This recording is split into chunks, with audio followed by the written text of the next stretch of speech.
this, and that's how they started building the whole village without any help from anybody. Now, in that place there was a lady who used to scrub buttocks to move. She could only move this way, okay, pushing her buttocks. And she had a hen. A hen would give eggs, and through that eggs she would make a living. And in the church, people came with their offerings, and she was there. That Sunday morning, she came to church, struggling on her buttocks, and offered only livelihood of a hen on the altar. And everybody in the village knows that she has got only the hen. And they began to cry. And she said, God, I love you so much that I want to offer everything that I have. She offered it. The mass got over. God moved in the hearts of people that by the time the mass got over, she had got 10 more hens that people came and gifted her. Okay? So she said, I don't need this. And they said, we need you to have it because you are selfless so that you can make more offering to the church. And the men got together and made a wheelchair for her with all the sticks and all so that she could move around. And she began to say, I never knew that God would move so quickly with my offering. I offered my best. He gave me beyond my capacity by evening. When you hear testimonies like this, it really breaks your heart. Now we are going to come to the climax, and I'll tell you, it is something that will blow your head off. How people who are selfless can and be a cheerful giver can touch the souls around the world. Watch this. One such example is the Mizoram Presbyterian Church, the largest church in Mizoram with about 500,000 members. This year they are celebrating 100 years of the Handful of Rice ministry.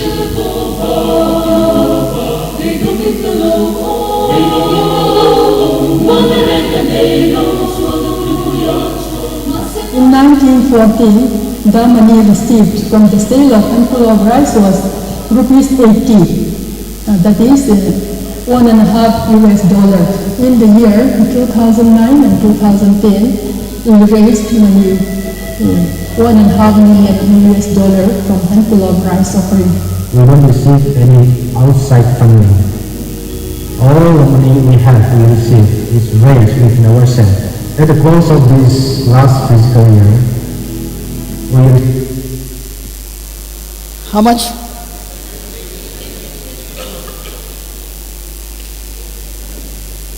$130 lakh.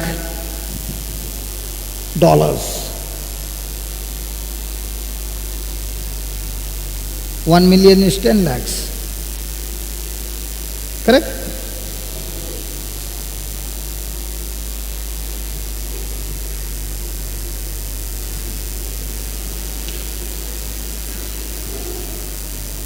Can you believe such an amount can be raised by these people? And why did they raise the money? Just watch this. Why do they raise the money? Altogether around 13 million US dollars. Out of that, 12% of our total income is from the handful of rice collection. Today, the Mizoram Church is known as a missionary church world over. This success is attributed to their selfless and creative giving.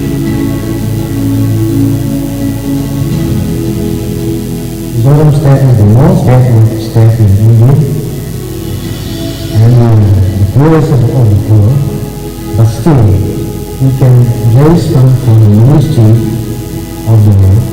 We can support 1,800 mission workers. How many? 1,800? missionary workers going around the world to preach the gospel. Then, and in the meantime, we can also send overseas missionaries. There have been times when some churches have thought that we need to get blessings from God. And the attitude has been, what can we get when we become part of the church? But here, the handful of rice offering inspires us that God has called us to share what we have with God. Can you read that? God has called us to share what we have with God for God's ministry. So most of the time, what is our prayer? God, teach me to share what you have given me, or God, give me more. God, teach me to share for God's ministry, or God, give me more. I remember I was in Dubai, and there was this couple from Mangalore, and this couple had got healing from unforgiveness and bitterness. And as he was sharing, he shared that he gets 1,200 dirhams as salary, which would be around at that time 20,000 Indian rupees. And it is impossible for a person with 20,000 rupees to live in Dubai with his wife. Possible? 1,200 dirhams? So when he said these words, I started to cry. And I've never taken love offering. I don't take love offering. But I went behind the stage and I cried and I said, God, today I'm not going to take love offering, but put in somebody's heart who can go and help this man. I've not asked people for money, but please do that. And I was weeping. The service got over in the evening, and this brother came. In his hand was 9,000 some dirhams, and he said, brother, this is the money that people came and gave me. Okay? His journey began. He got a driving license on the first attempt, which is something impossible. He became a driver. He began to drive. Now he runs his own business in Dubai. And I said to him, you are running your own business. What do you do with the money? He says, I have never forgotten, brother, what people help me, I and my wife do the same. And because we have been doing that, God has been seeing us. He gave me a business which I'm doing, and everybody's business is going down. My business is flourishing. People are not giving them money. My clients are giving me money. Look, brother, I've followed what is in the CD and I've been practicing, and things are manifesting supernaturally.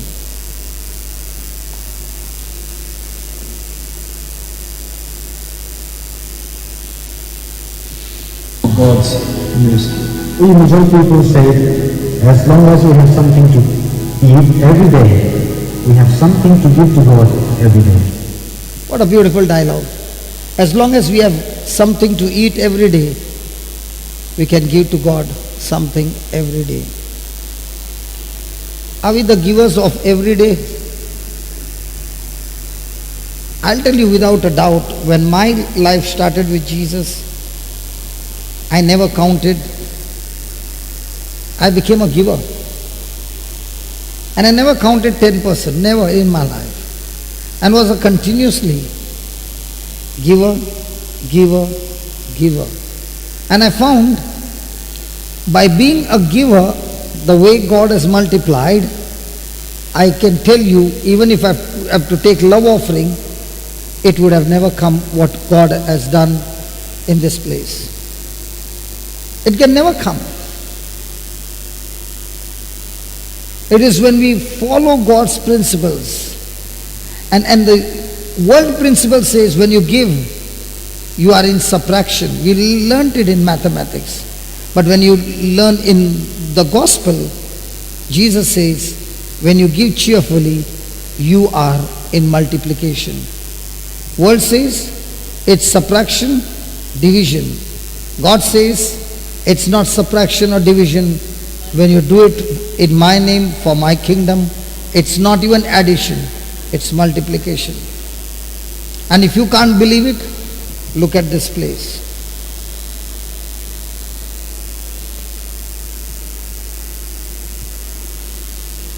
Go ahead.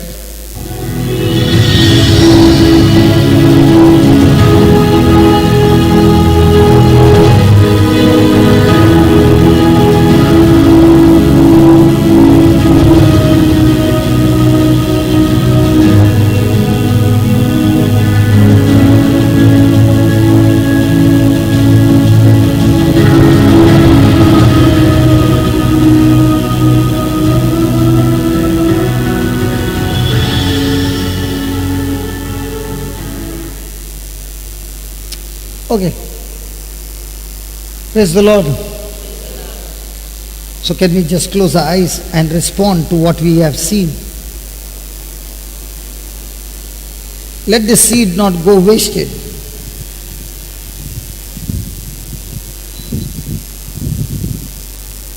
Testimonies are for us to change our attitude.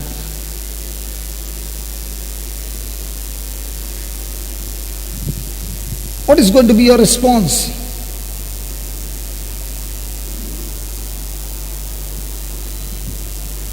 You saw the testimony, you heard the words. What am I going to do?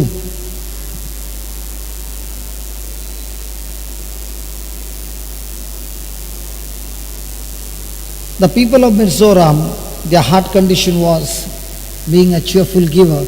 And every time they gave, they believed they were giving it to God. The very nature of God is to give and to give cheerfully.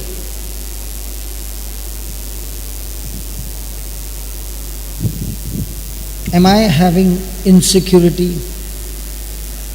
And if I am having insecurity, that means Jesus has never been your source.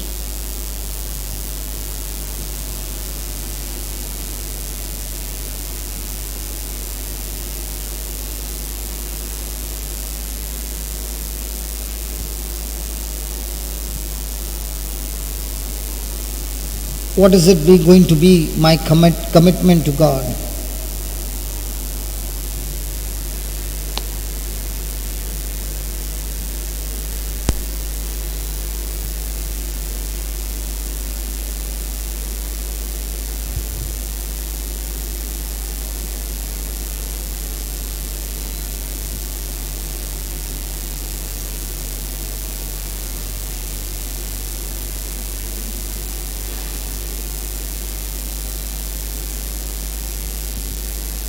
Am I willing to sacrifice?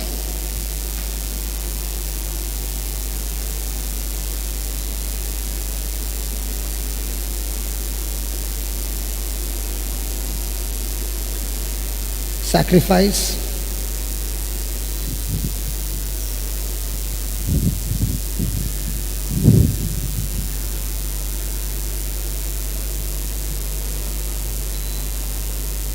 God asked Abraham for his best, and Abraham was cheerful in giving his best. This evening, God is asking you, what are you willing to give Him?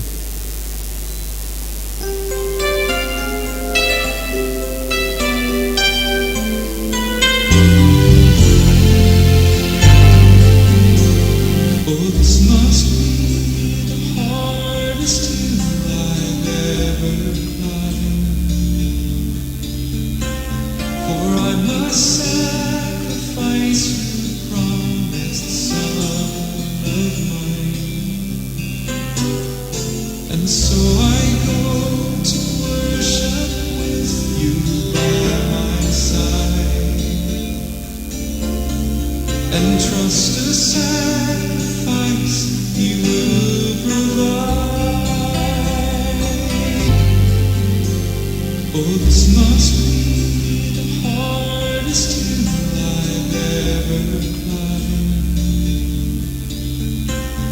I must sacrifice you, promised son of mine.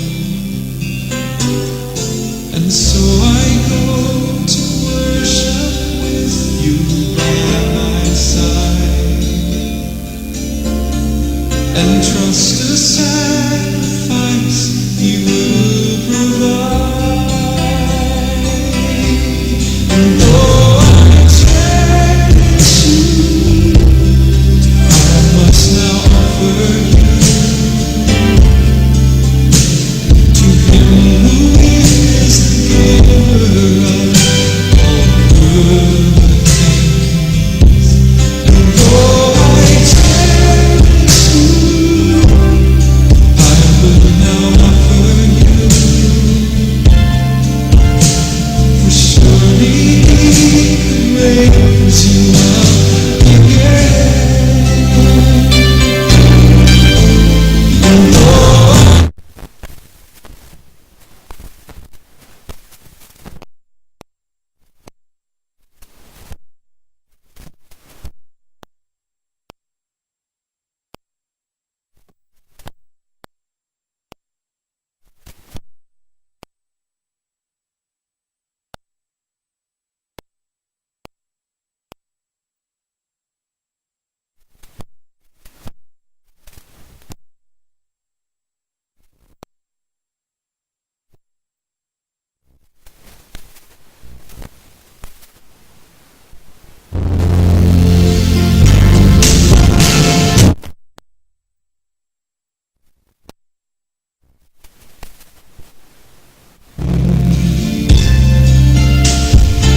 offer back to you this child you've given me.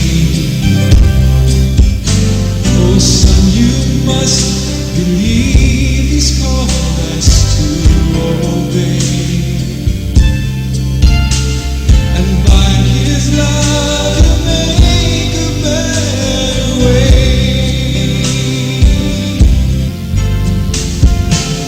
Here on this altar, Father, I lay all my dreams,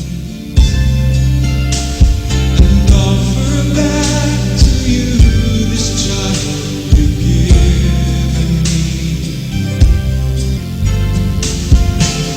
Here on this altar, Father, I lay all my dreams, and offer back to you and offer back to you this child you've given me.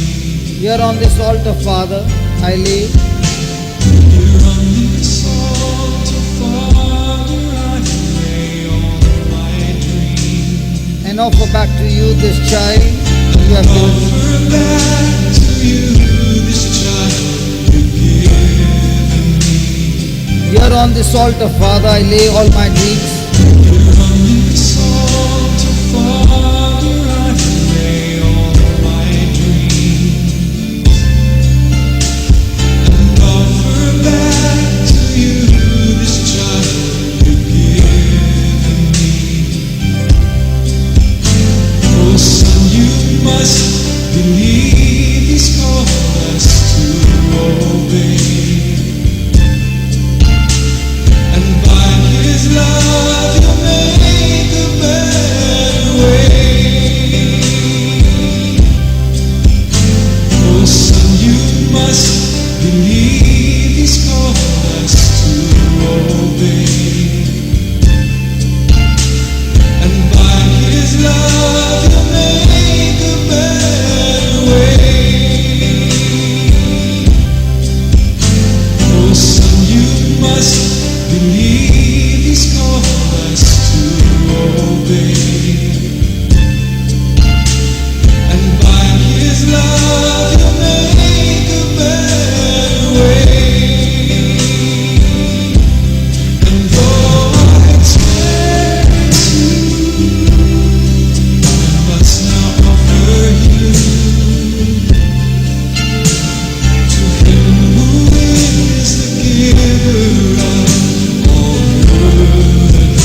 will now offer you,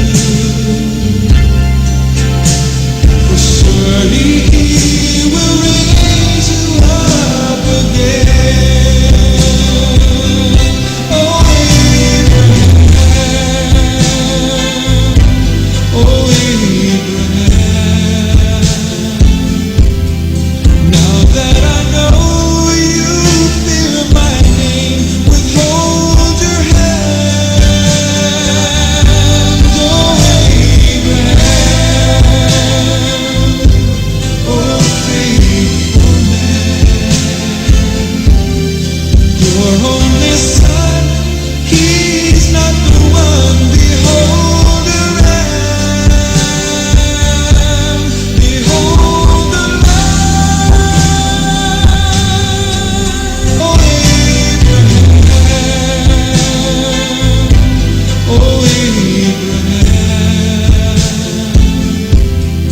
now that I know you fear my name, withhold your hand.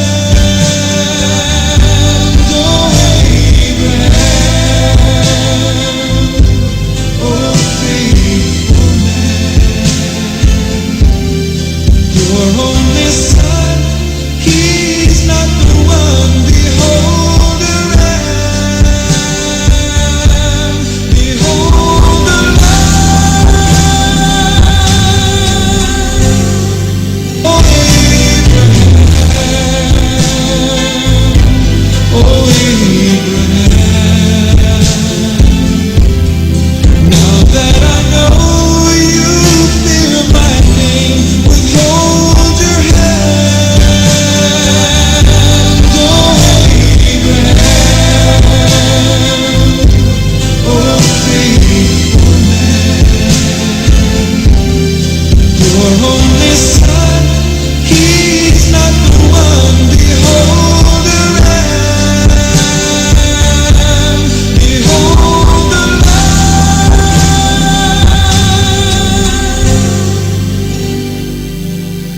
It must have been the hardest thing he'd ever done, when God the Father sacrificed His only Son. It must have been the hardest thing he'd ever done, when God the Father sacrificed His only Son. It must have been the hardest thing he'd ever done,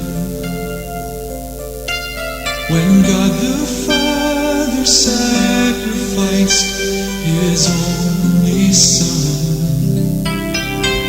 The one that He most cherished gave His life away, and by His love He made a better way. It must have been the hardest thing he'd ever done,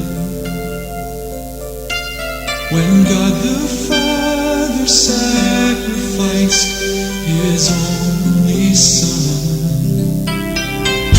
The one that He most cherished gave His life away,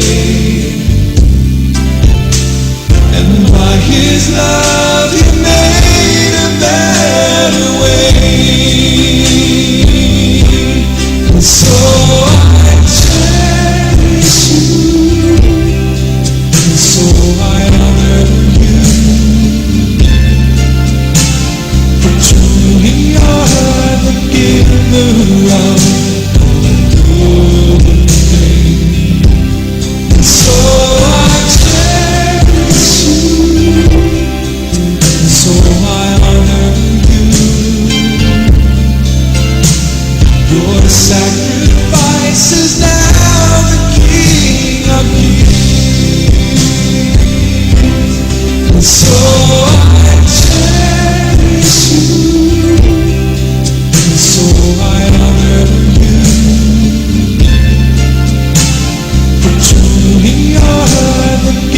giver of good things. And so I cherish you, and so I honor you. Your sacrifice is now the King of Kings. Jehovah Jireh, He has provided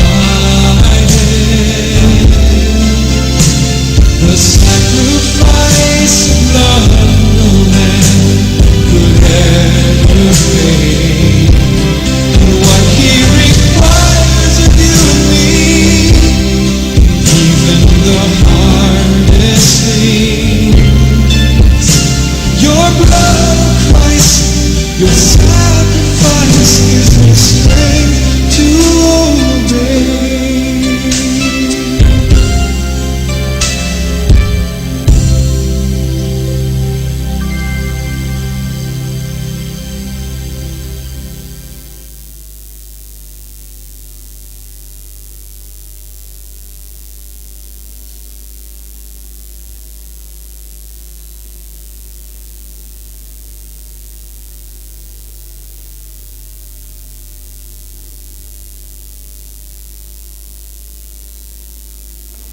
Praise the Lord.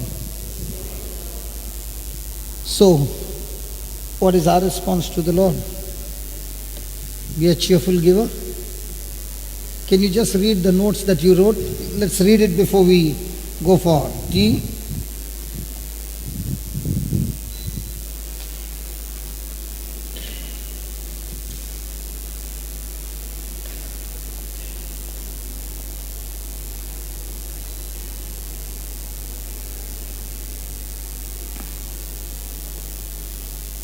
Even in our giving, if we give grudgingly and sparingly, we will reap grudgingly and sparingly. Now here's a testimony that we heard. Is it going to be grudgingly, sparingly, or cheerfully? And why did they give? For the gospel. And when they give, did they give to the church or to Christ? Christ. Let everyone give as he or she has proposed in a heart to give. Now were they giving from the elders to the young? Everybody? So is everybody included? Yes. The condition of your heart, that is your giving, will determine your harvest. So most of the time, are we cheerful givers or are we cheerful receivers? We are grudgingly receiving, cheerfully giving.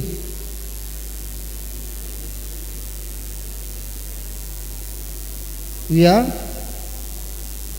grudgingly receiving, but over cheerfully giving. And therefore our harvest is always a mess. But if we change it to receiving and giving cheerfully, then because of the change of heart condition, will our harvest be extremely wonderful. So who decides our harvest? Me or my heart condition? So what happens to those who got a bypass? Their hearts had blocks. So if a heart has got blocks, will they be cheerful giver? I'm not talking about the physical heart condition. I'm talking about the spiritual heart, which is my spirit. Now you will say, can you prove that it is it's a spiritual heart? Because the Bible says a stony heart. I've never heard any doctor saying there are stones in the heart. There are stones in kidneys, in gallbladder, but never heard there are stones in the heart. And what's a stony heart?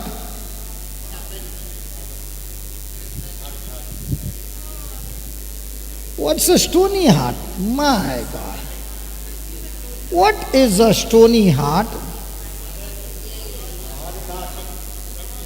David, I'm going to meet you during the tea time. What did you say? A stony heart? Huh? Define stony heart. 5 marks question. Don't look at her. You prompt the answer, I'll make you stand on the chair. Stony heart. Don't look here and there for answers. What's a stony heart?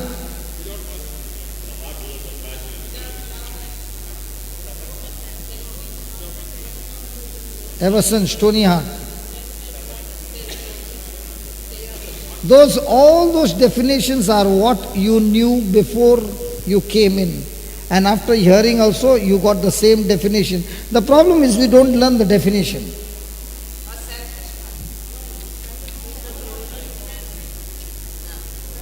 What's a stony heart?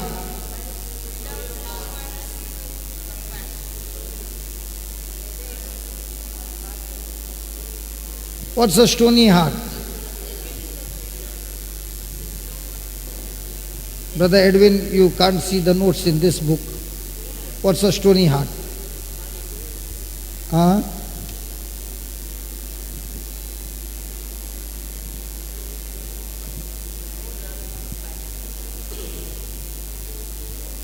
Stony heart.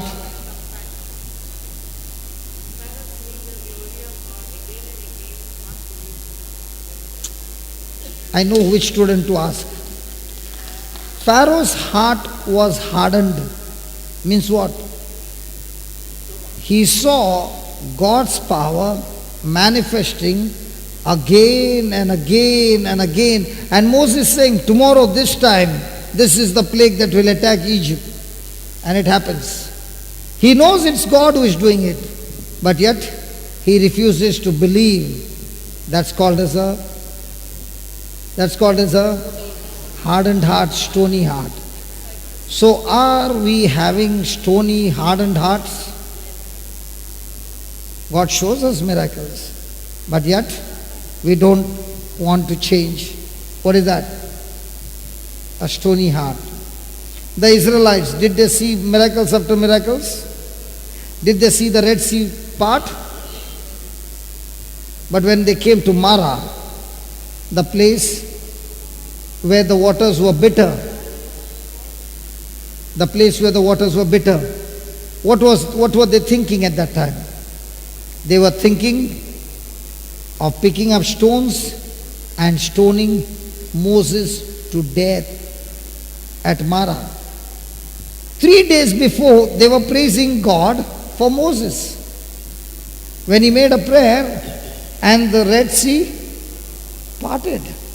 They saw with their eyes Pharaoh's army all drowned in that Red Sea. 3 days journey, and now they have picked up the stones to beat up Moses to death. Why?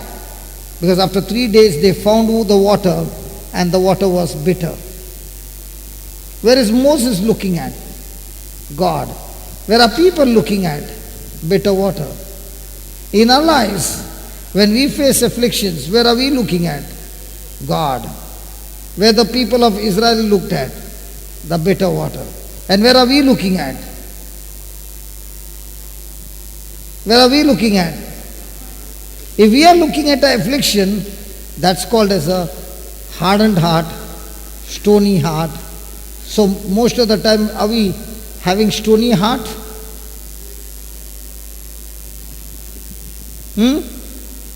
And as long as the stony heart is there, nothing's happening. And when Moses looked at God and he said, God, help me. He refused to look at the stones in their hand. He refused to look at the bitter waters. He kept looking at God, and God gave him instruction. He said, take the tree and throw it in the water, and the water will become sweet. In the same way, in our lives, there is a pool of bitter waters because of something that has happened in our life. And unless you take the tree and cast it into that water, the water can never become sweet, and that tree is the cross of Jesus. Unless you come to the cross of Jesus and say, God, here is the bitter water, please help me, Jesus. Jesus turns bitter waters into sweet water when we come to Him in repentance. Every one of us will come to the water of Mara in our life. I remember a lady, her son was in this place, in the new creation home. And he had changed from being a drug addict. Phones were not allowed. And somehow, during the retreat, he got a phone. He called up his girlfriend. The girlfriend back in Bangalore began to say, I'm missing you. That night, he ran away from this place. Went to Bangalore, it was not even 5 days. Started drugs again. But this time, he took drugs in such a way that he never got up again. He died of overdose of drugs. That one call, if somebody, when you come here and if somebody is asking you, can I use your phone? Please don't give your phone. That one call, and the girl on the other side said, where are you? I've been waiting for you, and all those things. He ran away from here. When the mother saw that the son was dead, there's only one thought coming in the mind. I want to die. I was preaching in Kerala at that time. When the daughter called me and said, this is what is happening. Mom is planning of committing suicide. I said, get your mom to Kerala. She comes there. I was at Koilam, something like this. We finished up preaching. We came to Coimbatore. And she was not smiling. She had only one thing in her life. I don't want to live anymore. And it was in Coimbatore, I was teaching on the waters of Mara. And that's the time the Lord touched her and said, you are living for your son, or are you living for me? I will come to me. I will turn your waters, bitter waters, into sweet waters. And she gave her heart to Jesus. Today, she herself doesn't know how many children she has. She has hundreds of children whom she touches through love. She goes to a college where she has to travel by train 2 hours. 2 hours going, 2 hours coming. 4 hours. And 4 hours in the train, every day there are children who come to her, the other children bringing other children to listen to the word of God, and she's preaching in the church every day, in the train every day, and so many children calling her Amma. God turned her bitter waters into sweet waters. From Coimbatore we went to Nagpur, and in Nagpur, when I was ministering, I said, now you can lay hands on these children who are there, who are suffering. Why are you only thinking about your son? Your son is with the Lord. Don't worry. But please touch these children. And that's the time when she began to reach out to the other children. Especially one sister had called us in a convent, and that they were all orphan children. And we went there in Nagpur. And when we went there, I was preaching on tongues. And I was saying, God is going to fill you all with Holy Spirit. And she went on laying hands on them, and the Spirit of God came upon them, and they were all praying in tongues. When she saw what the Lord was doing through her hands, the suicidal tendency was gone, and she was completely delivered. The same lady, when I see her now, I can see her day and night going out and proclaiming the gospel. When I ask her, how do you feel traveling 4 hours in the train? She says, I enjoy every moment in the train. How do you feel when you have been transferred from a city so much interior into the village as a professor, she's saying, I'm so happy because God has put me there, because there's not a single person who is a Christian in that college. Everyone are of different caste, and I am given the opportunity to share Christ to them. Even when I go to the college, the children know that if I come to this professor, she is going to give me a mother's love. She is going to speak to me something that is going to change my life. She's saying, what better job can I get than this job? Isn't it tiring? She said, when I gauge the life that I have with these children, that 4 hours traveling is nothing. A cheerful giver. But to do that, every day 4 hours traveling by train, I don't know, from the train to a house is how much time. And in Bangalore, to travel 4 kilometers is 1 hour. But yet, every day she's doing the same thing over and over again. God turned her bitter waters into sweet waters. When she gave herself to Jesus on the cross. Every one of us over here have experienced bitterness in life. Life is full of pain and sorrow. But when you take the cross of Jesus and apply it in your life, of what Jesus has done, the same tree that Moses put into the water is symbolically showing us what God would do in the New Testament. The Israelites were full of bitterness. That bitter water turned sweet when applied the cross. Father, we thank you, we praise you, Lord. There are so many truths in the Bible, and one by one you are opening them up. Teach us to be cheerful in our giving, not grudgingly, not sparingly, but in abundance of heart. Because Lord, whatever we have, you want to tell us that it is never ours, it's yours.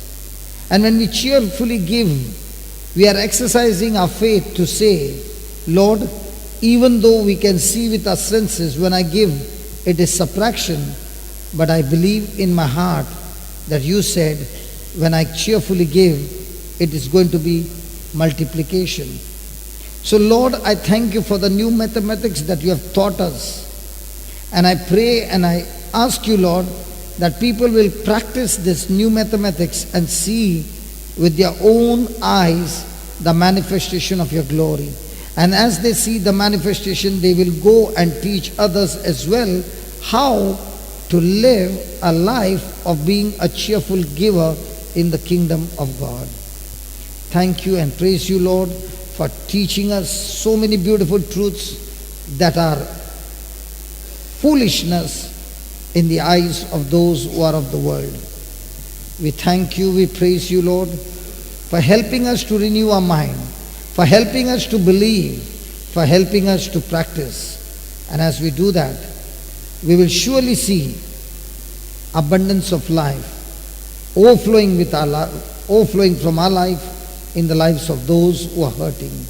We thank you, we praise you in Jesus' name. Amen.